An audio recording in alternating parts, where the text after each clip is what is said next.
Hello friends, আপনারা সবাই কেমন আছেন? আশা করি আপনারা সবাই ভালো আছেন। আমিও ভালো আছি। তো আজকে আমি একদম সিম্পল ভিলেজ স্টাইলের বাটা মাছের ঝোল রান্না করেছি। তো চলুন বন্ধুরা, রেসিপিটা দেখে নেওয়া যাক। প্রচণ্ড গরম পড়েছিল, কিন্তু দুদিন ধরে বৃষ্টি হওয়াতে একটু ওয়েদারটা ঠান্ডা হয়েছে। তো এই রকম ঝোল গরমে কিন্তু ভীষণই উপকার এবং স্বাস্থ্যকরও।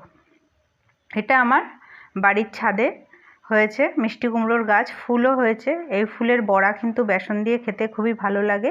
তো আমি এখান থেকে কচি ডাঁটাগুলোকে ছিঁড়ে নেব।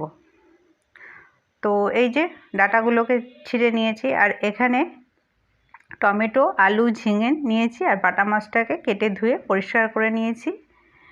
আমি এখানে বাটা মাছটা নুন হলুদ মাখিয়ে 10 মিনিটের জন্য রেখে দেব। যেহেতু আমি একা ভিডিওটা করি, সেই জন্য আমি গাছ থেকে ডগাগুলোকে কাটার সময় ভিডিওটা করতে পারিনি, আর মাছটা কাটার সময়ও ভিডিওটা করতে পারিনি। আমার একটু অসুবিধা হয়, তো সেই জন্য আমি দেখাতে পারিনি, তার জন্য দুঃখিত।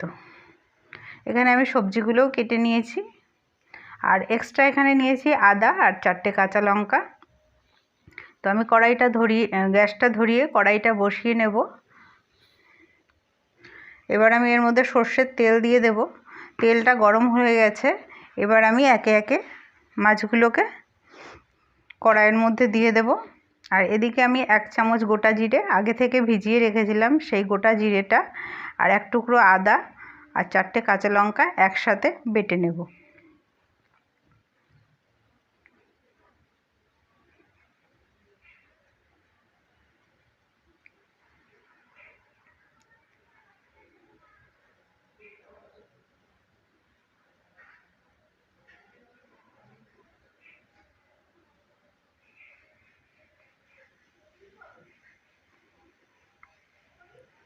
মশলাটা আমার বাটা কিন্তু রেডি। এইভাবে একবার বেটে নিলেই সম্পূর্ণ বাটা হয়ে যাবে। এবার আমি মাছগুলোকে আস্তে করে উল্টে দেব। এক পিঠ ভাজা হয়ে গেছে, তো আর এক পিঠটাও ভেজে নেব।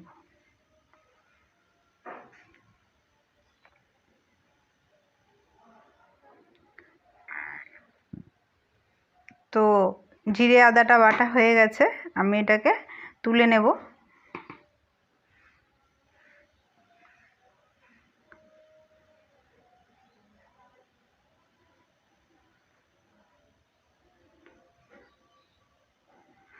আর এদিকে আমার মাছগুলোও ভাজা হয়ে গেছে। তো মাছগুলোকে আমি এবার তুলে নেব।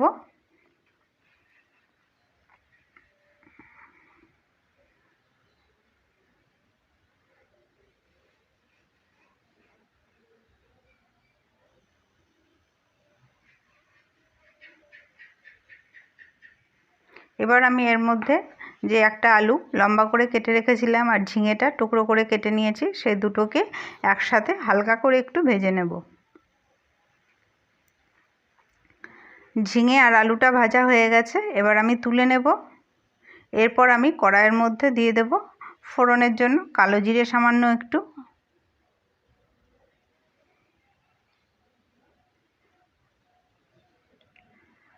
দিয়ে আমি বাটা মশলাটা দিয়ে দেব। এখানে আপনারা চাইলে অন্যান্য সবজিও অ্যাড করতে পারেন, যেমন পটল, বেগুন, এগুলোকে অবশ্যই দিতেই পারেন।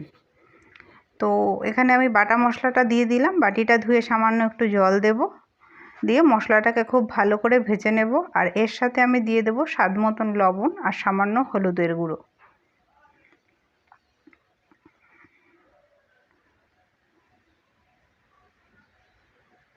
দিয়ে মশলাটাকে যতক্ষণ পর্যন্ত না তেল ছাড়বে ততক্ষণ পর্যন্ত কিন্তু আমি ভেজে নেব।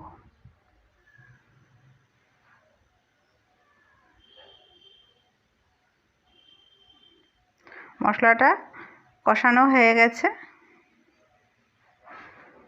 তেল কিন্তু ছেড়ে দিয়েছে। এবার আমি এর মধ্যে আলুগুলোকে দিয়ে দেব।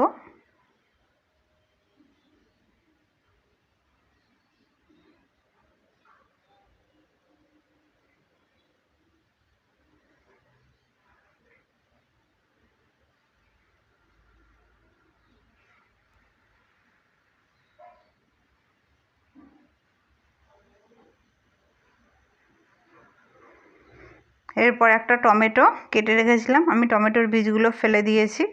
সেই টমেটোটাও দিয়ে খুব ভালো করে নাড়াচাড়া করে নেব। নাড়াচাড়া করে নেওয়ার পরে কুমড়োর যে ডগাগুলোকে আমি কেটেছি এবং ধুয়েও রেখেছি, সেগুলোকেও দিয়ে দেব। দিয়ে নাড়াচাড়া করে জল দিয়ে দেব সেদ্ধ হওয়ার জন্য।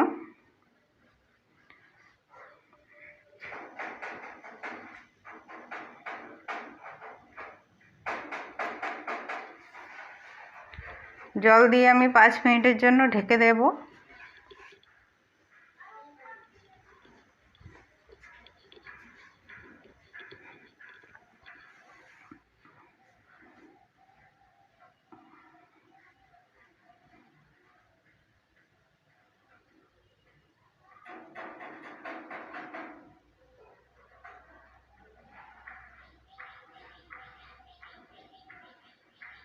পাঁচ মিনিটের জন্য ঢেকে দিলাম। এবার 5 মিনিট পরে ঢাকনা খুলে ফিরে এসেছি। তো ঝোলটা কিন্তু ফুটে উঠেছে। এবার আমি এর মধ্যে ভাজা মাছগুলো আর যে ঝিঙেগুলো ভেজে রেখেছিলাম সেগুলো এক এক করে কিন্তু দিয়ে দেব। আলু সেদ্ধ হয়ে গেছে।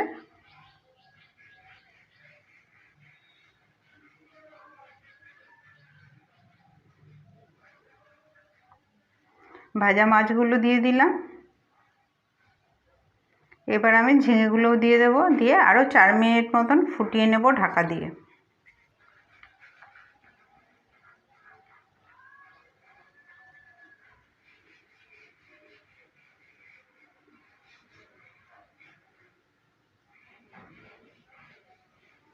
এবার আমি ঢাকনা খুলে চলে এসেছি।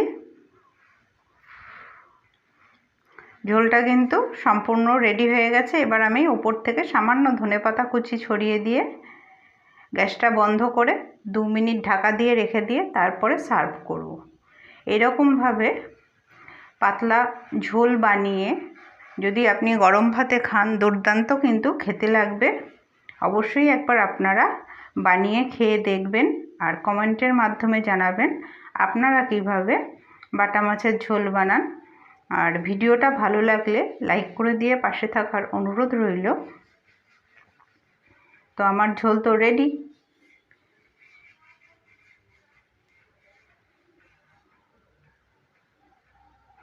আজকের মতন এখানেই শেষ করলাম।